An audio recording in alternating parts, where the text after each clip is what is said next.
Operation से करना है। यहाँ हमारे पास 3/3 ऑर्डर का मैट्रिक्स है, इसको भी हम एलिमेंट्री ऑपरेशन से ही सॉल्व करेंगे। ए इनवर्स करने के लिए यहाँ 3/3 ऑर्डर का ही हम यूनिट मैट्रिक्स लेंगे। जो हमारे पास मेथड है A = IA, तो A हमारे पास जो गिवन है वो सेम है, यहाँ फिलअप करेंगे 2 -3 3 2 2 3 3 -2 2। और जो हमारे पास यूनिट मैट्रिक्स है वो हमारे पास 3/3 ऑर्डर का होगा 1 0 0 0 1 0 0 0 1। अब हम एलिमेंट्री ऑपरेशन लगा के इस मैट्रिक्स को इसके जैसा कन्वर्ट कर देंगे। इसका एक इजी ये मेथड है कि सबसे पहले आप ये वाले एलिमेंट इस तरह से बनाओ, इस तरह से।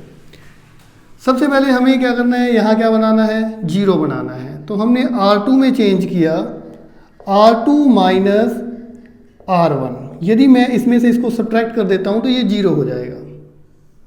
यहाँ 2, यहाँ -3, यहाँ 3, ये इसमें से 0 हो गया। ये इसमें से सब्ट्रैक्ट होगा तो ये 5 हो जाएंगे। ये इसमें से सब्ट्रैक्ट होगा 0 हो जाएगा। R3 हमारे पास एज इट इज आ जाएगा वैसे का वैसे। यहाँ हमारे पास सेम रूल यहाँ भी फॉलो होगा। R1 में हमने कुछ चेंज नहीं किया, R2 में भी हमने क्या किया है, चेंज किया है। तो ये कहाँ, यहाँ क्या आ जाएगा, ये इसमें से माइनस करेंगे तो -1 1 0 0 0 1। तो ये A हो गया हमारे पास मल्टीप्लाई। अब यहाँ हमें क्या करना है, 0 करना है, लेकिन डायरेक्ट 0 नहीं कर सकते हम। तो हमने क्या किया, R3 में चेंज किया R3 - R1, ये इसमें से सब्ट्रैक्ट किया हमने। तो ये बनता है हमारे पास 2 -3 3, ये तो हमारे पास एज इट इज 0 5 0। अब हमने इसमें से इसको सब्ट्रैक्ट किया तो ये 1 रह गया।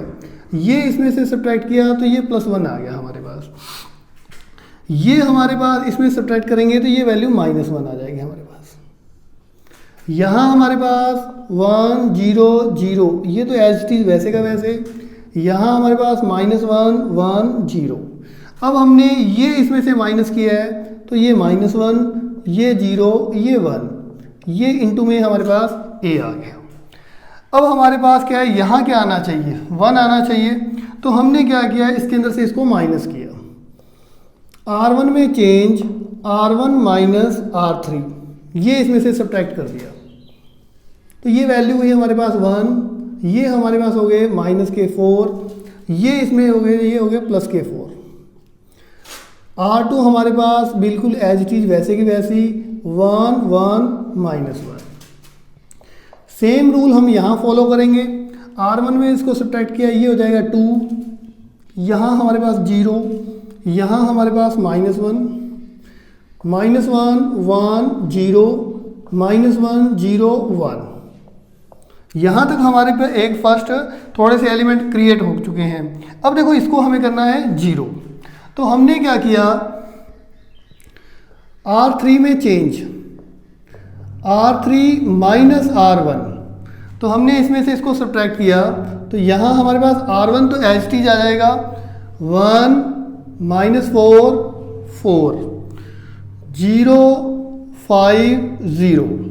यदि इसको इसमें से सब्ट्रैक्ट करेंगे तो 0 हो जाएगा। ये वाली वैल्यू में से इसको सब्ट्रैक्ट करेंगे 0, और -4 सब्ट्रैक्ट करेंगे तो वो +5 हो जाएंगे हमारे पास। यहाँ हमारे पास क्या आ जाएगा, -5 हो जाएंगे = A। तो यहाँ हमारे पास क्या है कि हमने R3 में चेंज किया, R1 एज इट इज आ जाएगा हमारे पास, -1, R2 भी एज इट इज बिल्कुल 1 0। R3 में हमारे पास वैल्यू हो जाएगी -3 0 और +2 इंटू में A। अब हमें क्या करना है, इसको इस एलिमेंट को बनाएं ज़्यादा बेटर। हालांकि इसको भी हम 0 बना सकें, इसमें से इसको सब्ट्रैक्ट कर दें, लेकिन हमने क्या किया, R2 में चेंज किया। R2 में चेंज किया तो 1/5 इंटू में R2। यदि हम इसमें 5 का डिवाइड लगा देते हैं तो ये 1 बन जाएगा हमारे पास। तो हमारे पास क्या हुआ, R1 एज इट इज वैसे का वैसे आ गया हमारे पास, 0, यहाँ 5 का डिवाइड लगा 1 0 0 5 -5। इस और भी हम ऐसा ही करेंगे। 2 0 -1, R1 एज इट इज़। यहाँ हमने 5 का डिवाइड लगाया तो ये हो जाएगा 1/5, ये 1/5, ये 0 माइनस के 3 0, यहाँ 2 इंटू में a। अब हमें इस एलिमेंट को क्या करना है, 0 करना है। तो हमने क्या किया, R1 में चेंज, R1 इसको कितने से मल्टीप्लाई करें और इसमें ऐड कर दें, 4 से मल्टीप्लाई करके ऐड कर देते हैं R2 को। तो ये हमारे पास क्या आ जाएगा, ये तो 1 ही रहेगा, ये वैल्यू 0 हो गई, ये हमारे पास 4 रहा। 0 1 0 0 5 माइनस के 5।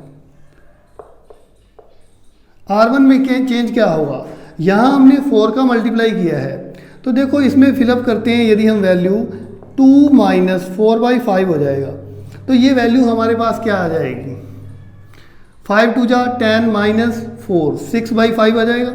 तो ये आ गया हमारे पास 6/5, ये वैल्यू आएगी हमारे पास 4/5, ये वैल्यू हमारे पास माइनस के 1, -1/5 1/5 0, माइनस के 3 0 2। अब हमारे पास कुछ कुछ बन गया है। अब हमें यहाँ क्या बनाना है, क्वेश्चन के अकॉर्डिंग यहाँ हमें बनाना है 0 बनाना है। तो हम इसको 5 से मल्टीप्लाई करके इसमें सब्ट्रैक्ट कर दें तो 0 हो जाएगा हमारे पास। तो हम करते हैं R3 में चेंज, R3 माइनस 5 R2, इसको 5 से मल्टीप्लाई करके सब्ट्रैक्ट कर दिया, 1 0 4 0 1 0। अब देखो इसको 5 से मल्टीप्लाई इसमें करें तो ये तो 0 ही रहेगा, इसको 5 से मल्टीप्लाई किया और सब्ट्रैक्ट किया 0, इसको 5 से मल्टीप्लाई किया और किया तो ये माइनस के 5 ही रहेंगे हमारे पास। ये आ जाएगा हमारे पास 6/5 4/5 माइनस के 1, माइनस के 1/5 1/5 0।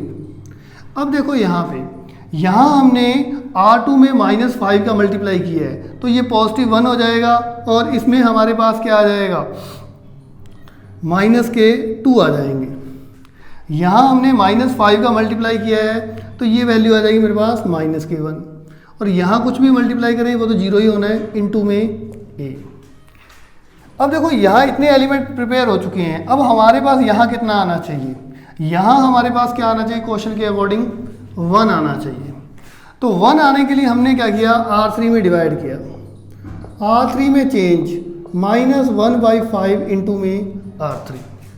तो वैल्यू क्या हुई हमारे पास, 1 0 4 0 1 0 0 0 1, क्योंकि हमने -5 का डिवाइड लगाया है।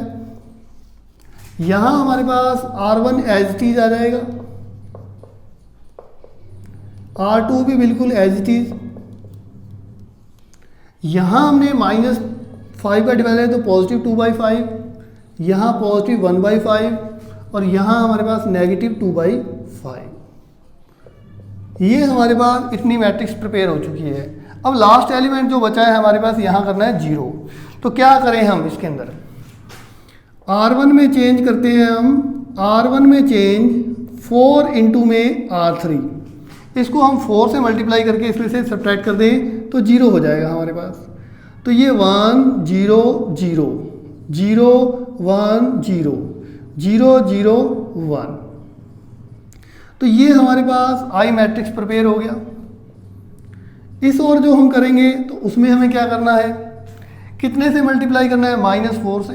तो ये माइनस के हो गए 8, -8 हो गए। तो यदि आप रख के देखिए 6/5 माइनस के 8/5 तो माइनस के 2/5 रह जाएंगे क्योंकि एलसीएम सेम है। यहाँ हमारे पास 4/5 में से 4/5 को सब्ट्रैक्ट करेंगे 0। यहाँ हमारे पास क्या है, -1 वैल्यू दी हुई है R1 की और हमने 4 का मल्टीप्लाई किया तो 8/5 आ गया हमारे पास, क्योंकि -2 यहाँ दिए हुए हैं और 4 ये दिए हुए हैं। तो ये हो गया हमारे पास, रिजल्ट रहा पॉजिटिव 3/5। R2 हमारे पास बिल्कुल एज इट इज वैसे का वैसे आ गया। R3 भी हमारे पास सेम एज आएगा, 2/5 1/5 माइनस के 2/5 इंटू में ए। ये पूरा का पूरा जो मैट्रिक्स है आइडेंटिटी मैट्रिक्स में कन्वर्ट हो चुका है। तो अब हम लिखेंगे इसको ए इनवर्स की फॉर्म में। तो A inverse is equal to minus के 2/5 0 3/5 माइनस के 1/5 1/5 0 2/5 1/5 माइनस के 2/5। तो इस तरह से हम 3/3 मैट्रिक्स का जो एलिमेंट्री ऑपरेशन लगा के हम इसका इन्वर्स फाइंड करते हैं। एग्जाम के में ये क्वेश्चन इंपॉर्टेंट बहुत रहता है। या तो ये क्वेश्चन डायरेक्ट आता है या फिर और में आता है। जो हमारे पास 22 से लेके 30 के बीच जो क्वेश्चन होते हैं वो 6 मार्क्स के भी होते हैं और 5 मार्क्स 4 मार्क्स के भी आते हैं। तो उन क्वेश्चन में हर बार एक साल छोड़ के और में भी आ जाता है या डायरेक्ट ये क्वेश्चन आता है। तो इसके अंदर 3 ये क्वेश्चन है और एक एग्जाम्पल, 4 क्वेश्चंस हैं। तो इन चारों क्वेश्चंस में हर साल, क्योंकि अभी तो पीछे आरबीएसई बोर्ड था, अभी जो राजस्थान में है जो एनसीईआरटी बोर्ड्स की है सीबीएसई बोर्ड के अकॉर्डिंग, तो उनमें ये क्वेश्चन हर बार आता था। आज से 2015 से पहले जो क्वेश्चन आ रहे थे उनमें ये क्वेश्चन हर बार आता था। तो मोस्ट इंपॉर्टेंट मान के चले आप, कोई भी क्वेश्चन छोड़ना नहीं है। नेक्स्ट क्वेश्चन करते हैं अपने स्टार्ट।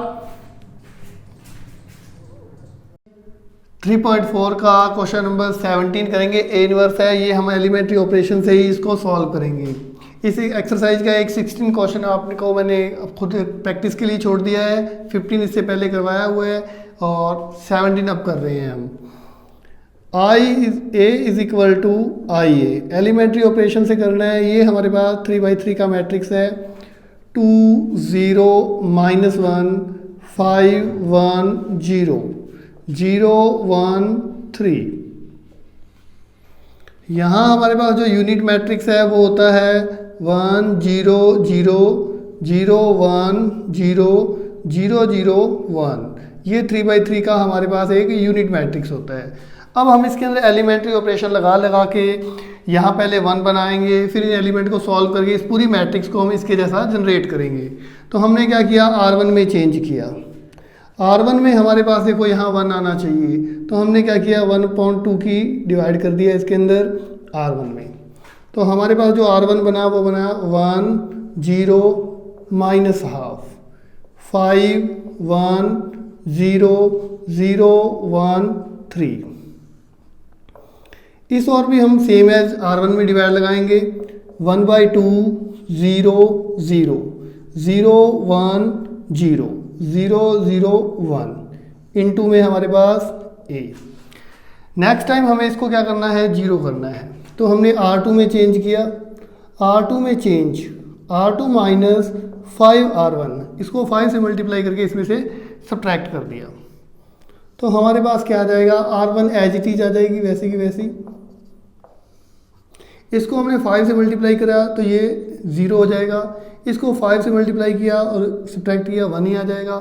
इसको हमने 5 से मल्टीप्लाई किया वो भी माइनस के, तो यहाँ हमारे पास ये पॉजिटिव 5/2 आ जाएगा।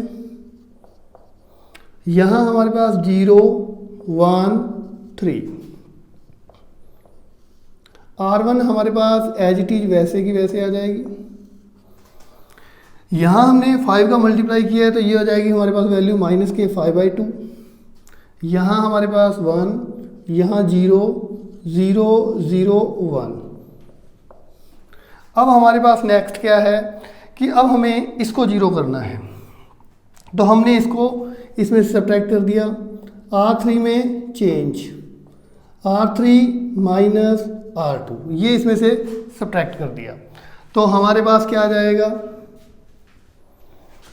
फर्स्ट रो वैसे की वैसे 1 0 -12, फिर हमारे पास 0 1 5/2। अब हमने इसमें से इसको सब्ट्रैक्ट किया है तो ये 0, 1 में से 1 सब्ट्रैक्ट हो गया 0। ये 5/2 हमने 3 में से सब्ट्रैक्ट करने हैं तो हमारे पास वैल्यू रह जाएगी हाफ। यहाँ हमारे पास R1 एज इट इज वैसे के वैसा हाफ 0 0 इंटू में A। R2 भी सेम है जाएगी हमारे पास 5/2 1 0। अब हमने इसमें से इसको सब्ट्रैक्ट किया है तो ये पॉजिटिव हाफ हो गया हमारे पास 5/2 हो गया। ये इसमें से सब्ट्रैक्ट किया तो माइनस के 1 और ये हमारे पास 1 दिए हुए हैं। अब हमारे पास इतना बन चुका है। अब यहाँ पे हमारे पास क्या चाहिए, 1 चाहिए। तो हमने R3 में चेंज किया, R3 में हमने 2 का मल्टीप्लाई कर दिया R3 में, तो ये 1 हो जाएगा। तो हमारे पास R1 as it is, R2 भी एज इट इज आ जाएगा। यहाँ हमारे पास 0 0 1 हो जाएगा। R1 बिल्कुल वैसे का वैसे ही आएगा हमारे पास। माइनस के 5/2 R2 भी सेम है। यहाँ हमने 2 का मल्टीप्लाई किया है तो ये वैल्यू 5, यहाँ वैल्यू -2, ये हमारे पास 2 हो जाएगी इनटू में a। अब हमें यहाँ कितना करना है, 0 करना है। तो हमने लिखा R2 में चेंज, R2 माइनस 5/2 इंटू में R3, इसको हम 5/2 से मल्टीप्लाई करके इसमें से सब्ट्रैक्ट कर दें तो ये 0 हो जाएगा। 1 0 माइनस हाफ 0। अब ध्यान देना भाई, जब हम इसके साथ 0 का मल्टीप्लाई इसमें सब्ट्रैक्ट करते हैं तो ये वैल्यू 0 रहेगी। यहाँ इसके साथ मल्टीप्लाई किया तो ये 1 रहेगा। यहाँ हमने इसके साथ मल्टीप्लाई किया 0 हो जाएगा, क्योंकि हमारे पास यहाँ 1 रखेंगे और यहाँ 5/2, तो ये 0 हो जाएगा। R3 हमारे पास एज इट इज आ जाएगी। R1 हमारे पास 1/2 0 0। यहाँ हमारे पास हमने 5/2 का मल्टीप्लाई किया इसके साथ, तो यहाँ फिलअप करते हैं। तो यहाँ हमारे पास 5/2 माइनस 5/2 इंटू में 5, तो 25/2, ये हमारे पास 30 हो गए। 30 ओवर में 2 माइनस के 15। यहाँ हमने माइनस का किया तो ये 5 और 1 + 6 हो जाएंगे। यहाँ हमारे पास माइनस के 5 आ जाएंगे और ये वैल्यू आ जाएगी हमारे पास 5 - 2 2। अब हमारे पास क्या करना है, हमें इसको 0 करना है। तो हमने क्या किया, R1 में चेंज, R1 प्लस 2 इंटू में R3, सॉरी 1/2, 1/2 का मल्टीप्लाई करके ऐड करेंगे तो ये वैल्यू 0 हो जाएगी। तो R1 में हमारे पास क्या आ जाएगा, ये सेम है 1 0 0 0 1 0 0 0 1। अब बात करते हैं इसके साथ। इसके साथ हमने हाफ का मल्टीप्लाई किया और इसके साथ ऐड कर दिया, तो ये हो जाए 1/2 प्लस 5/2, 6/2 मतलब 3। 1/2 -1 हो गया, तो यहाँ हमारे पास -1, यहाँ हमारे पास 1 आ जाएगा 1। ये हमारे पास 15, ये 6, ये -5, ये 5 - 2 2 इंटू में a। a is equal to हमारे पास क्या आ जाएगा, a इनवर्स, क्योंकि ये हमारे पास आइडेंटिटी मैट्रिक्स प्रिपेयर हो चुका है। 3 -1 1, माइनस के 15 6, माइनस के 5 5 - 2 2। तो इस तरह से हम एलिमेंट्री ऑपरेशन से a इनवर्स फाइंड कर सकते हैं। Question number 18, matrix A and B will be inverse of each other only if. ये कह रहा है कि एक जो A मैट्रिक्स है और B मैट्रिक्स है वो आपस में क्या इनवर्स हैं। B मैट्रिक्स जो है वो A का इनवर्स मैट्रिक्स है, तो वो दोनों का जब मल्टीप्लाई होगा तो क्या होगा। इससे पहले हमने एक स्टेटमेंट पढ़ा था, थ्योरम भी पढ़ी थी, कि यदि हम किसी मैट्रिक्स को उसके इनवर्स से मल्टीप्लाई करते हैं, A इंटू B करते हैं या B इंटू A करते हैं, तो वो I बन जाता है। क्योंकि ये हमारे पास एक, जैसे हमारे पास कोई भी मैट्रिक्स है 2 3 1 2, तो ये जो मैट्रिक्स है हमारे पास, यदि इसका हम इन्वर्स मैट्रिक्स लें 2 2 -3 -1, तो इन दोनों का जब प्रोडक्ट करते हैं तो हमारे पास जैसे आइडेंटिटी मैट्रिक्स बन जाता है 1 0 0 1। तो ये हमारे पास दोनों मैट्रिक्स आपस में क्या है, इनवर्स मैट्रिक्स हैं। जैसे हम इसको A लेट कर लें और इसको B लेट कर लें, तो इसका ऑर्डर रिवर्स करेंगे तो भी हमारे पास क्या आएगा, यूनिट मैट्रिक्स आएगा। तो इस स्टेटमेंट के अकॉर्डिंग क्या हो गया, matrix A and B will be inverse, यदि वो एक दूसरे के इनवर्स हैं तो each other of only if, तो उनमें क्या होगा, A into B B into A I होगा। इस तरह से ये हमारे पास क्या I मैट्रिक्स बन जाएगा। तो ये 3.4 हमारी कंप्लीट हो चुकी है। अब हम आगे मिसलेनियस करेंगे।